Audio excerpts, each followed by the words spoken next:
Good evening, everyone, and thank you for coming.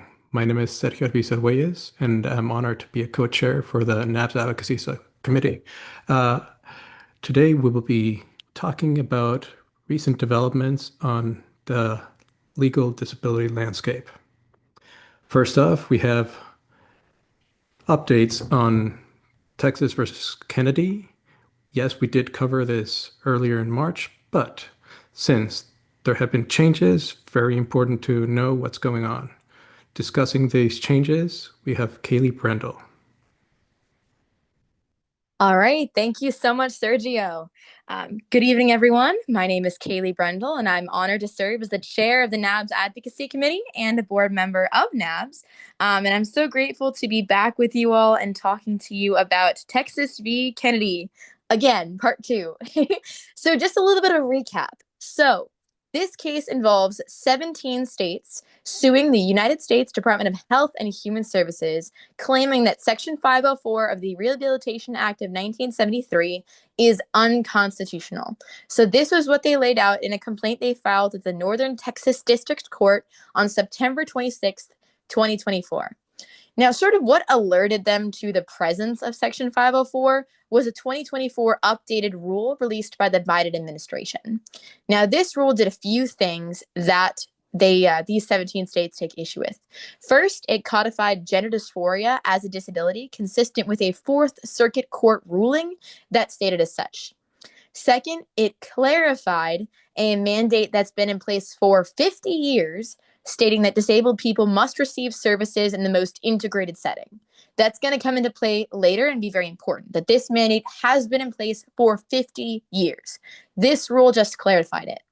It also clarified existing language stating that, disabled people need to be protected from being placed in institutions without their consent. And given some recent audits showing the quality of institutions around the country, that is a very important protection, and it's critical that that remains enshrined into our law. So those are some of the many important things that 2024 updated rule did. And this lawsuit really does not like that 2024 rule. So the initial complaint stated that they were looking to strike down the entire law. There's an entire section literally called Section 504 is unconstitutional. It was very much there, despite what any of the attorneys general stated in their press releases or op-eds.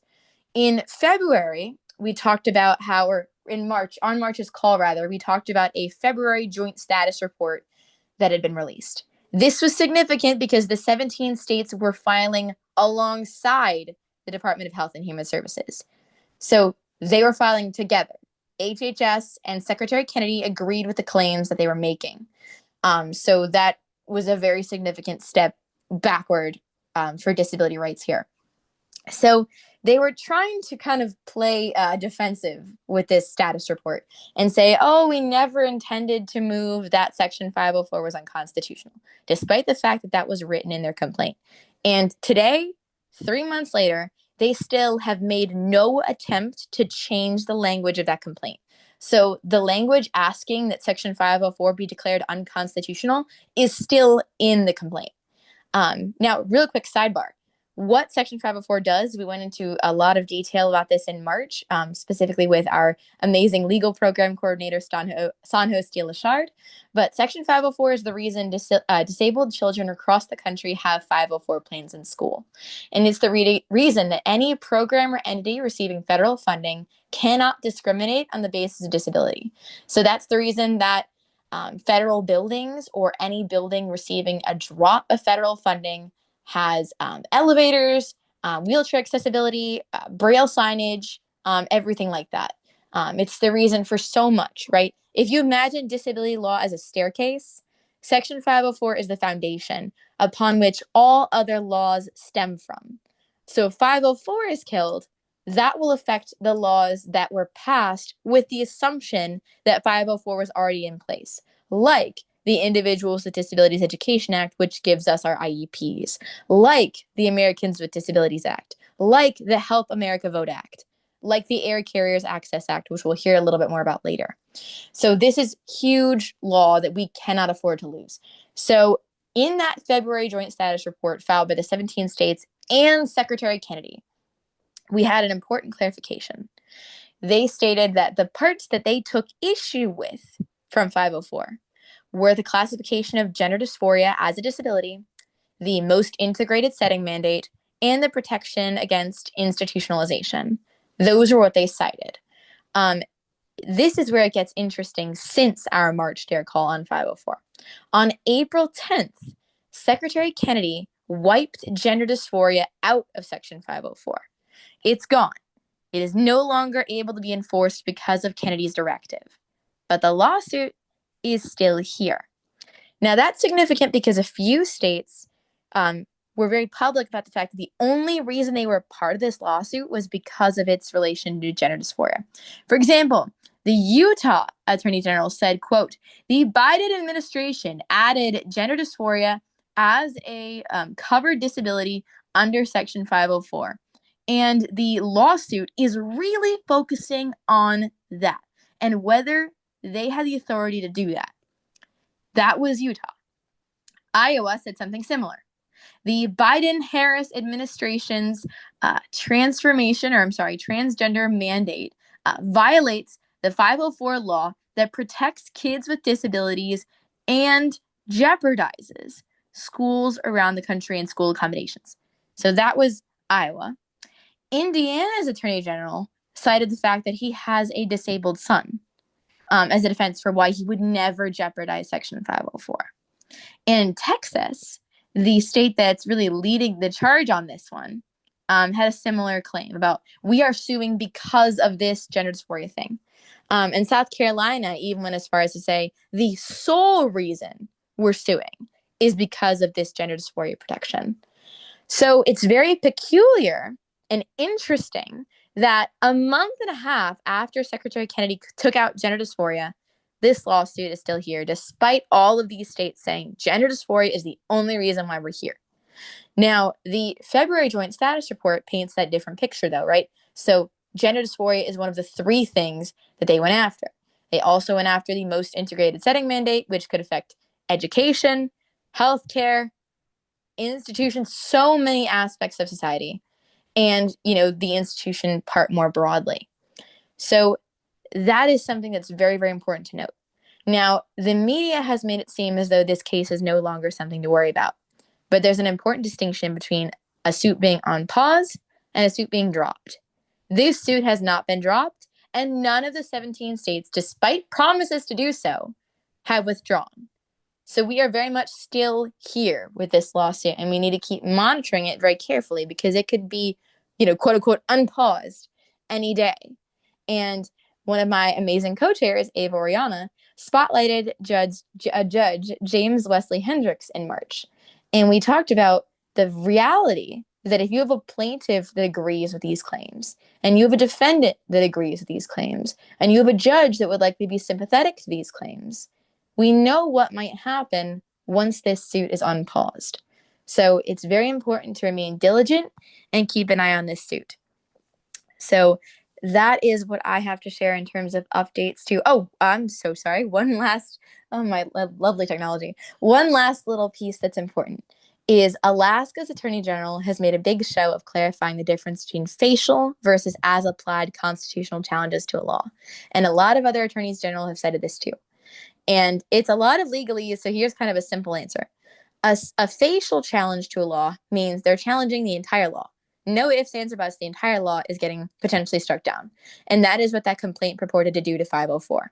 An as-applied challenge to a law means that they're challenging certain parts of the law that they take issue with. So imagine you've got like a hypothetical law, and they're saying, we're not challenging the whole law. We're just challenging parts 1, 2, 3, 4, 5. So it makes it sound as though it's more palatable on the surface. But with this case, the as-applied challenges to 504 are to the most integrated setting mandate and the protections against institutionalization. So even though it might sound like, okay, we're in the clear now, they're not coming after the whole law. Number one, they haven't amended the complaint, so that's not for sure yet. The judge could still strike down 504. And number two, the parts that they are coming after are very significant and cannot be lost. So thank you. I'm going to now turn it back to Sergio. Thank you, Kaylee. That was very informative. And now we move on to another case. This is something that could affect how we travel by plane. Recently, there have been some developments in uh, air travel in a case, and it's instead of being states challenging the government, this is airlines challenging the government. This is the airlines versus the Department of Transportation. Discussing this case, we have Lauren Altman.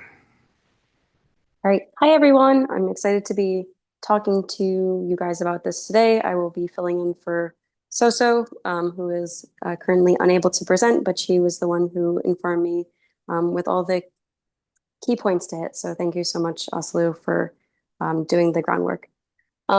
So I know all of us can probably think of some pretty intense airport horror stories, or even just, simple reasons as to why we might be a little bit more skittish to want to travel going forward. Traveling through the airport as a blind person, either by yourself or with other people, can be a little bit unthrilling, to say the least, because of the way that, airport staff may or may not have received certain trainings. And believe it or not, actually, there are people with, other disabilities that actually have potentially higher risks of facing discrimination when traveling in the airlines. So this case specifically focuses on wheelchair users, but it can also be very applicable to people with other disabilities as well, because oftentimes wheelchair users, when they are flying, are at risk of having their chairs damaged or even destroyed by the careless mishandling of their chairs by airline attendants. And this is obviously very unethical. And up until recently, if such a thing were to happen, it would be completely at the fault of the wheelchair user themselves, as opposed to the airline personnel that's handling their chair. So recently, after many years of advocacy through the Paralyzed Veterans Association, a group that is known for advocating on the rights of wheelchair users and disabled people in general, they finally got a rule passed through the Department of Transportation, which essentially says that if a person's mobility device is damaged during travel, that it is at the fault of the airline. It also requires mandated trainings for interacting with and assisting people with disabilities, amongst other things, which is a very exciting development to hear about. Especially, I can think of a few friends that have talked to me about not wanting to travel in airplanes because of fear of their chair getting damaged and being essentially stuck. But unfortunately, of course, as Sergio had alluded to, the things can't just be all well and good. Now we have several major airlines, including American, Delta, United, Southwest, threatening to, claiming that this is unlawful, because they are essentially saying that it is not within their responsibility to handle this equipment in such a way that it is unfairly preventing them. Unfairly asking them to take measures that they are, unable to. So, for example, they're saying that certain things might be out of their hands, such as turbulence, and that therefore, if there's turbulence on a flight, that they can't prevent that from happening. And so, therefore, if the chair breaks, it's probably due to some kind of factor that's just out of their control. And so they're trying to have a severe amount of pushback against this rule. So unfortunately, that is a major issue now. And as we know that we've had a lot of problems with the Department of Transportation in the past, and just like with everything, it takes a while to get these things pushed through. So the fact that they were able to get this rule implemented is a huge step. So we're trying to prevent it from going backwards, essentially. And luckily, the Paralyzed Veterans Association, the PVA, has been doing a lot of work to try to explain why this rule needs to continue to be implemented. Um, and you might be thinking, well, how does this affect us as blind people? Think about yourself when you're traveling through an airport. Maybe you've been discriminated against by airline personnel or just spoken to very disrespectfully. I know the other day I was dropping off a friend at the airport and I was utterly appalled by just the way that the airline attendant was speaking to this person, and I was just very upset. And so this new mandate by the DOT would require trainings to how to best assist people with disabilities. That would include, paying people with disabilities respect. So even though this doesn't specifically focus on blind people, it can easily apply. We also, as you know, have mobility devices. So we want to make sure that our canes don't get taken away from us or even broken or misplaced, we don't have trouble bringing our guide dogs through. So this rule, even though it's, might not specifically be applying to the blind, does easily transfer to how future cases might be seen in terms of discrimination in airline travel. Passing it back to you, Sergio. Thank you, Lauren. Now we have our third case. This is a case that is being decided at the Supreme Court. It is a challenge against the American with Disabilities Act as well as Section 504. Big pillars and foundational things that we depend on. And this case, AJT v. Ocio Area Schools, is, well, will decide a lot. Discussing all of this is Ava Oriana.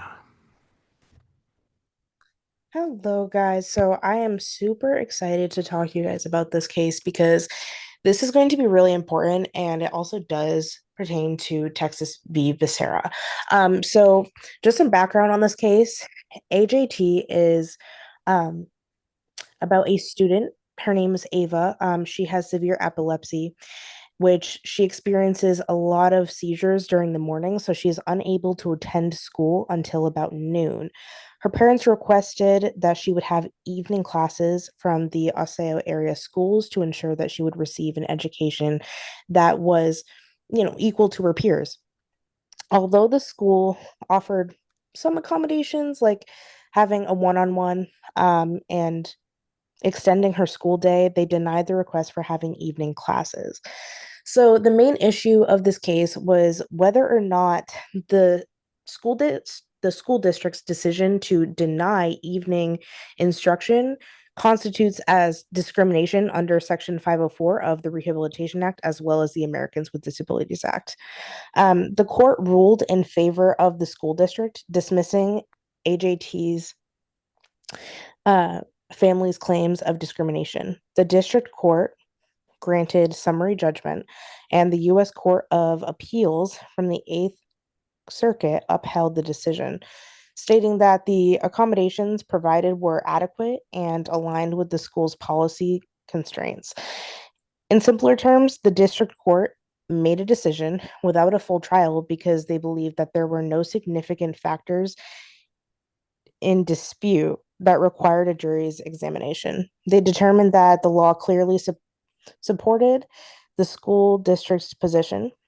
The U.S. Court of Appeals for the Eighth Circuit, a higher court, agreed with this decision. They concluded that the accommodations offered by the school to Ava were sufficient and followed the school's policies. So there were no need to change the lower court's ruling. Essentially, both courts found that the school did enough and supported her, and it was within their rules and the law. So the legal implications of this case challenges the current requirements for students with disabilities to prove bad faith or gross misjudgment to establish discrimination under the ADA or Section 504. If this standard is upheld, it could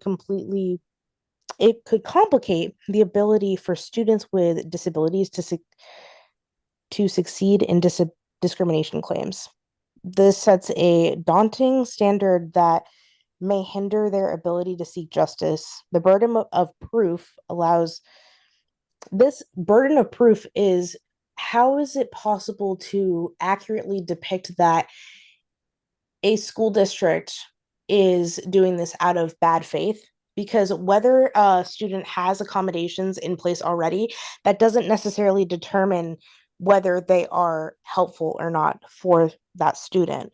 So the potential impact of this, the school district's argument for a broader application of this standard could potentially weaken disability rights protections across various sectors beyond just education.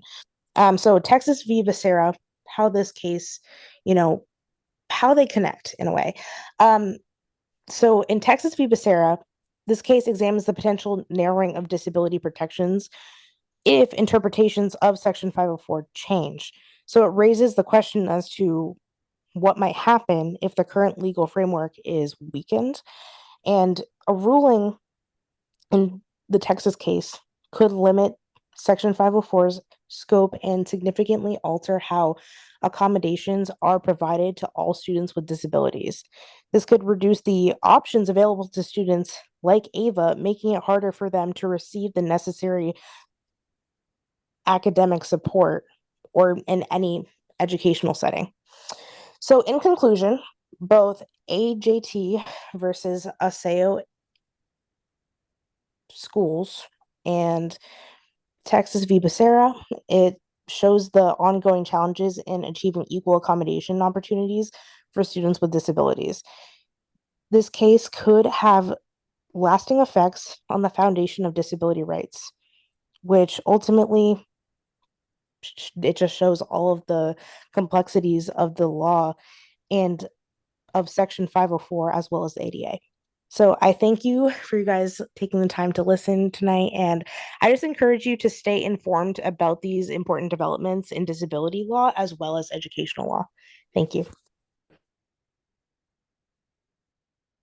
Thank you so much, Ava. That was super informative. So much that I didn't know about what was going on there. Now, we have recently been hearing a lot about Social Security in the news, and there certainly are changes being made that could affect how the system works and affect blind people and how they interact with the system. All these changes are, well, something that we will be looking into and to discuss these as well as how the Federation and other disability related organizations, we have Oscar Mejia Garcia. Hello, everybody. My name is Oscar Mayor Garcia. Hopefully, you guys can hear me well. This case is really close to home as I've worked with the SSA before, and had my SSI. So this case was really stuck out to me, and it's something that just really made me upset when I started hearing what was going on. And so just a little bit of background on this case. So as of April 2nd of 2025, a coalition of advocacy organizations and individual plaintiffs filed a federal lawsuit in the U.S. District Courts for the District of Columbia against the Social Security Administration and also DOGE, known as Department of Government Efficiency. Um, of course, the National Federation of the Blind, the American Association for People with Disabilities, Deaf Equity, and the National Committee to Preserve Social Security and Medicare, and also accompanied by the Massachusetts Senior Action Council. Um, they got together to file this lawsuit that pretty much argues that recent changes have and will have harms on people with disabilities and also older adults. Um, so some of these lawsuits challenge three major developments that really stuck out. First of them being mass staff reductions. So from the numbers, approximately 7,000 SSA employees were let go. This is very concerning because not only does letting go employees doesn't allow the office to actually work or for people to receive their services in a timely manner, this also doesn't help many Americans who benefit from SSDI or SSI. I was a person who used to benefit from SSI. And so, that was one of the things that I used to use as an income. And so these aren't luxury programs. These aren't really, something that's a luxury. This is something that's a lifeline, right? And so, um, if you go into the shoes of people who need these type of services, this is their only income, and most of it covers food, housing, medication, and transportation. With transportation comes this big other update with the new in-service mandate. So pretty much, you know how you guys could go on the website, submit I don't know, a document in, or fill out some paperwork online that would streamline the process and make it a little bit quicker for things to get done. Well, now SSA wants you to come into their field offices and pretty much go in there and do whatever you work to do online in the offices because of their quote unquote non-fraudulent they're non-fraudulent processes. So they're pretty much defending this and saying that, oh, we can't know if somebody's actually faking his paperwork, and so that's why we're putting in these mandates. Now, I don't know about you, but for me, most of my field offices are pretty far away from me. So, many people may have these mobility impairments, sometimes vision can also play a big role. Maybe like, it's really tricky for your field office because your field office isn't the best accessible. And transportation limitations. I mean, I know for me, I don't drive a car yet, so that's money out of my pocket that I have to get a ride share or pay somebody out of pocket to go to these offices when I could have done this through an online application or form, and it would have been done in a matter of seconds or minutes from the comfort of my home, where I know I can do the same process and it'd be streamlined the same way. Also, another thing that really is really important, I think this is something that you guys should look into more, is the closure of some key internal offices within the SSA, like the Office of Civil Rights and Equal Opportunity and the Office of Transformation. So not only do these offices play a crucial role in upholding fairness and oversight, but it also helps us modernize the SSA. With that, comes the whole new, oh, well, let's get these websites to be more accessible for others. Let's get our office to be more accessible for others. So, with taking out these crucial offices, it's going to make it more than likely impossible for us to actually get the appropriate services we need. And so this is why this is so crucial. Um, and again, the plaintiffs are arguing that these changes were made with no meaningful consultation to the impacted communities, right? They lack any legal grounding because they also violate federal protections, which we've talked about this whole call. And now these actions are subject to a major legal battle now because of this. The plaintiffs are also seeking emergency court intervention to halt the rollout of these policies and restore accessible services for all, right? We all deserve at least one way to receive the services, and that I'm not trying to say we're entitled to, but we're entitled to, right? So our president from the National Federation of Blind, Mark Ruggiero, he put it plain and simple. The Social Security Administration is being gutted without a regard to existing law and without transparency and without any obvious plan as to how services will be provided to applicants and beneficiaries going forward. And it's so concerning because not only did they just remove all these employees, but now they're making it impossible for us to actually go out to their offices and actually ask for these services. So again, the plaintiffs are just requesting that the courts, reverse these actions and to stop the closures of these offices because, we need these offices, we need the staff, and we need to have some type of way where we can receive the fair services that we're entitled to as people with disabilities. And I think this is very, very concerning because, I mean, many people live off of SSI, SSDI, and so that's their only main source of income. And so that is all for me. Sergio, I pass the mic to you. Thank you so much, Oscar. And I agree that it's very close to home and it's very concerning. Now, we covered Texas Business Basara. This is related. It is important to know what the 17 states are doing, but it's also really important to know what Secretary Kennedy is doing and the rhetoric that he's been using recently. Covering this, we have Andre Hill. Hello, everyone.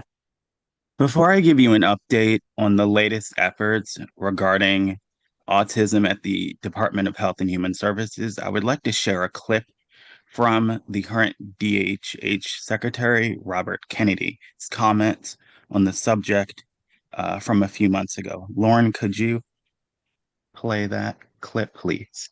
Autism destroys families. More importantly, it destroys our greatest resource, which are our children.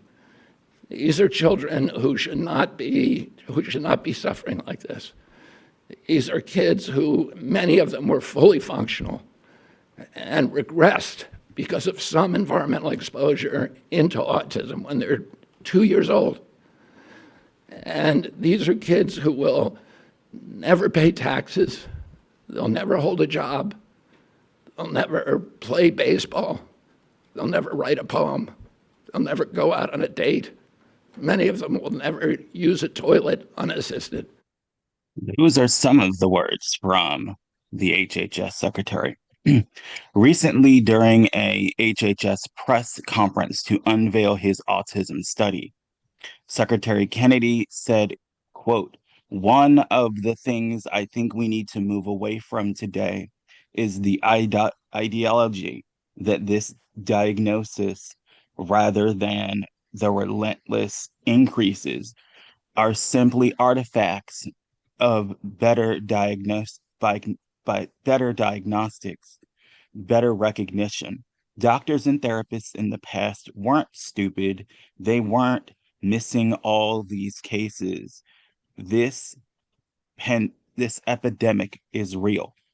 He went on to condemn what he called epidemic denial on the part of the scientific community. External factors, environmental exposures, Kennedy said, that is where we're going to find the answer. As a result of that statement and several others, Dr. Jay Bhattacharya, the new director of the National Institutes of Health, stated that they are going to do a comprehensive and broad study to gather information. They will do this by gathering information from, quote, medication records from pharmacy chains, lab testing, and genomics data from patients treated by the Department of Veterans Affairs and Indian Health Service, claims from private insurers, and data from smartwatches and fitness trackers. The NIH is also in talks with the Centers for Medicaid and Medicare Services to broaden agreements on governing data access. In addition to this, a new disease registry is going to be launched to track Americans with autism, which will be integrated into the data, as well as outside groups of researchers will be given grant funding and access to that data to help produce Kennedy's autism study after going through a, quote, normal selection process, unquote. They hope to have the grants out by or around September. And that is an update as of current. Thank you so much. Thank you, Andre. That was very hard to hear, but yes. I'll give it back to Kaylee, who will be leading the next segment. Thank you so much, Sergio. And before I continue, I want to touch on something that you'd said, right? That it was hard to hear. A lot of this, I'm sure, has been really difficult to hear and process, but we are not just here to share this information. There are also ways to combat it and to fight against it. The strategy that this administration has resorted to thus far is to assault civil rights on so many levels that it's difficult to keep up with all of the attacks. That's the strategy, to inundate advocates and activists so we don't know where to put our energy and where to expend our resources. The best thing that we can do is to not let any of these cases, actions, rhetoric, or policies slip under the radar. Texas v. Kennedy, I know there was some discrepancy there with the name. I just want to clarify. Javier Becerra was the previous Secretary of Health and Human Services. So it was originally filed with him as the defendant, but now that Kennedy is his successor, it's labeled Texas v. Kennedy, but you'll hear the names interchanged. But the official filing is Texas v. Becerra, but the Federation, its communication ends adopted Texas v. Kennedy. But all that is to say, right, that case flew very far under the radar until February. AJT via SAO area schools also flew really far under the radar. A lot of this has gone unnoticed for a long time. And the best thing that we can do is make sure that that doesn't happen and that we stay vigilant, we stay informed, we stay educated, we read, we watch, we listen, and we fight back in any way that we can, whether that's just telling anybody that we know or reaching out to the 17 states in the case of Kennedy's case, the airlines in the case of what Lauren was covering, or reaching out to your senators and congress people about what Kennedy is planning with these autism registries, and honestly turning off the fitness trackers on your smartwatches too if you identify as disabled, especially if you identify as autistic or chronically ill, because those are the two groups being kind of targeted specifically. So there are definitely ways to fight back. I just want to make sure that we get that in before we launch the Q&A portion. But with that, I would love to take any questions. If you do have any on any of the material that was covered this evening, feel free to either indicate that through raising your hand or calling out your first name.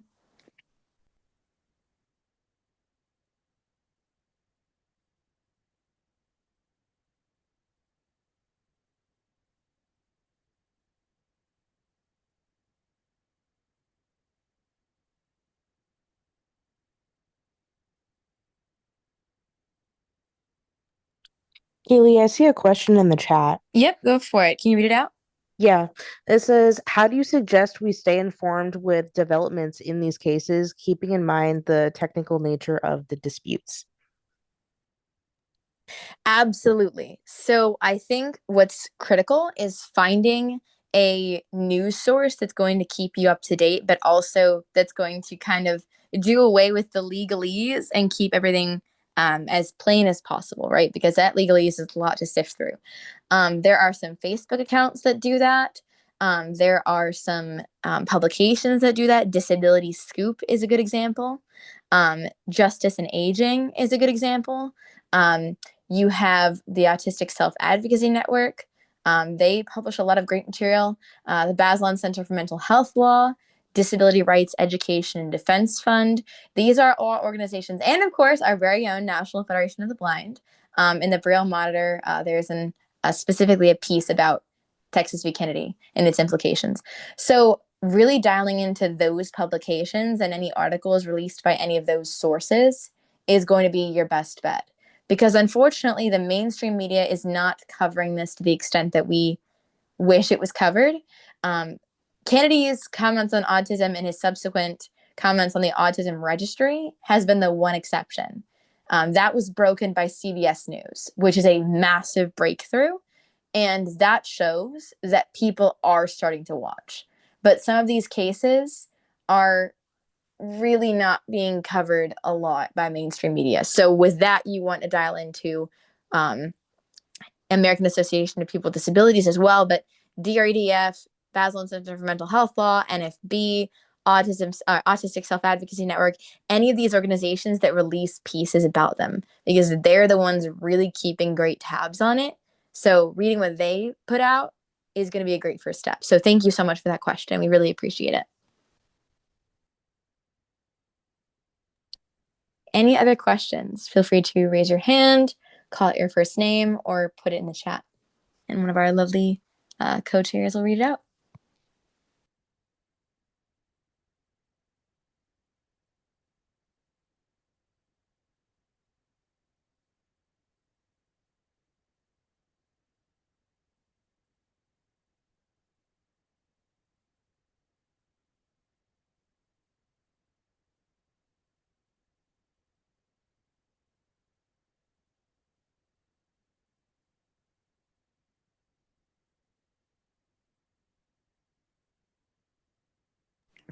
All right, hearing no more questions at this time, I'll be saying a few more things. So if you're typing something in the chat, you have a little bit more time. But if anybody has any questions following this call, you can feel free to reach out.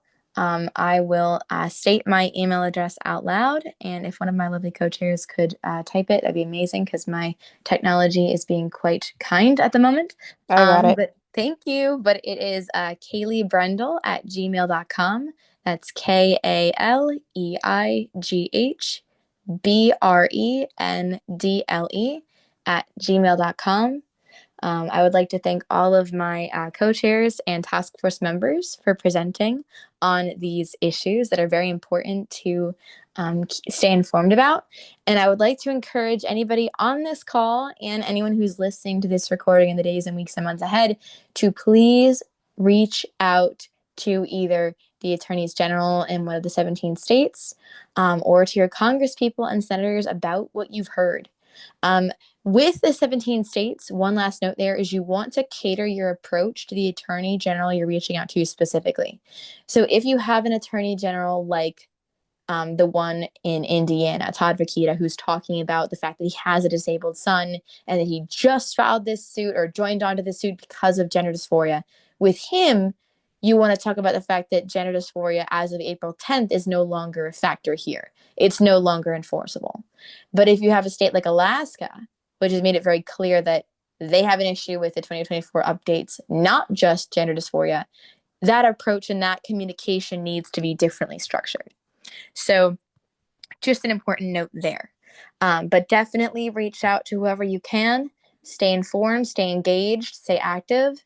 We've got this. The NFB is fighting for our rights, as are organizations throughout the disabled community.